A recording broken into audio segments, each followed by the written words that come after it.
যে ঐতিহাসিক এই লাদেন গুহা, যেখানে গণরুমের মাধ্যমে শিক্ষার্থীদেরকে নির্মম নির্যাতন নিষ্পেষণ করা হতো, এই ধরনের গণরুম এবং গ্যাসরুম কালচার তৈরি করার মাধ্যমে শিক্ষার্থীদের সম্ভাবনাকে নষ্ট করে দেওয়া হয়েছিল। আজকে জুলাই বিপ্লবের মাধ্যমে ঢাকা বিশ্ববিদ্যালয়ের প্রত্যেকটা হলে গণরুম এবং গ্যাসরুম কালচার চিরতরে বিলুপ্ত হয়েছে। শিক্ষার্থীদের যে আমাদেরকে নিয়ে প্রত্যাশা, প্রত্যেকটা প্রত্যাশা বাস্তবায়ন করা সম্ভব ইনশাআল্লাহ। আজকের দিনটা একটা ঐতিহাসিক দিন।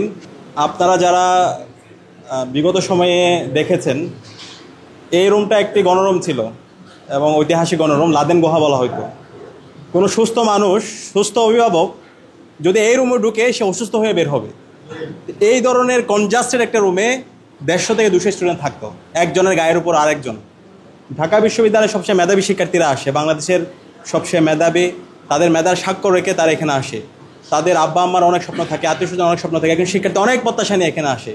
তো বিগত ফেসিবাদী আমলে শিক্ষার্থীরা যখন প্রত্যাশা নিয়ে আসে, তাদের এই প্রত্যাশাগুলোকে নষ্ট করার জন্য, তাদের সম্ভাবনাকে নষ্ট করার জন্য এই ধরনের গণরুম এবং গ্যাসরুম কালচার তৈরি করার মাধ্যমে শিক্ষার্থীদের সব ধরনের সম্ভাবনাকে নষ্ট করে দেওয়া হয়েছিল।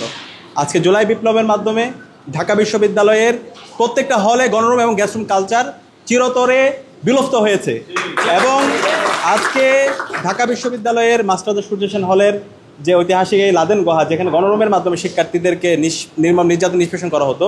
বান্ডেল থাকলে প্রতি সেনমানিতে টাকা বাঁচবে। বিকাশ সেনমানি বান্ডেল কিনে জিতুন প্রতি লেনদেনে। সেই গণরুমে সেটা তো বিলুপ্ত হয়েছে এবং সেই গণরুমে সুন্দর আজকে একটা স্পোর্টস রুম, গেমস রুম স্থাপন করা হয়েছে।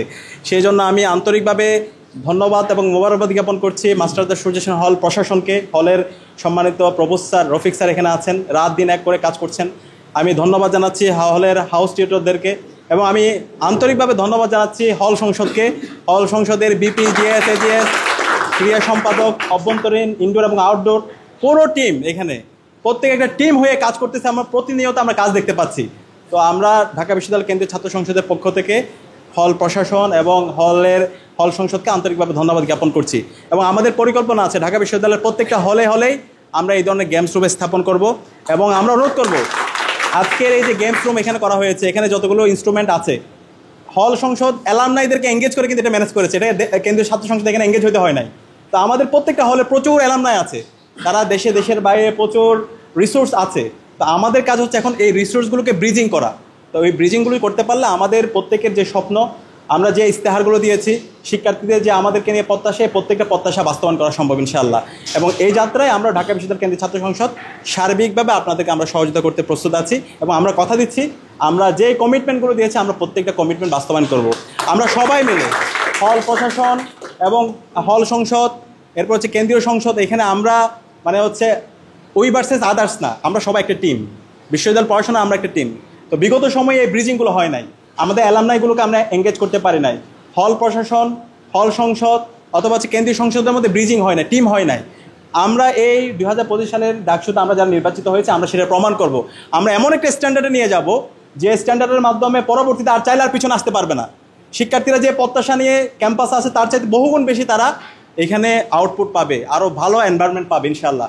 তো আশা করছি আপনারা সেই যাত্রায় সবাই একসাথে কাজ করবেন এবং যে কোনো বিষয়ে আমাদেরকে জানাবেন। এখানে হলের প্রপোস্ট আছে, আমরা আশা করছি হলের প্রপোস্ট যেভাবে আমাদেরকে স্যার সহায়তা করছেন, আমাদেরকে আরও ভালোভাবে সহায়তা করবেন এবং আমরা সবাই যখন একসাথে টিম হয়ে কাজ করব, আমরা প্রত্যেকে আমাদের স্বপ্নের ক্যাম্পাস এবং স্বপ্নের সূর্যসেন হল বিনির্মাণ করতে পারবো।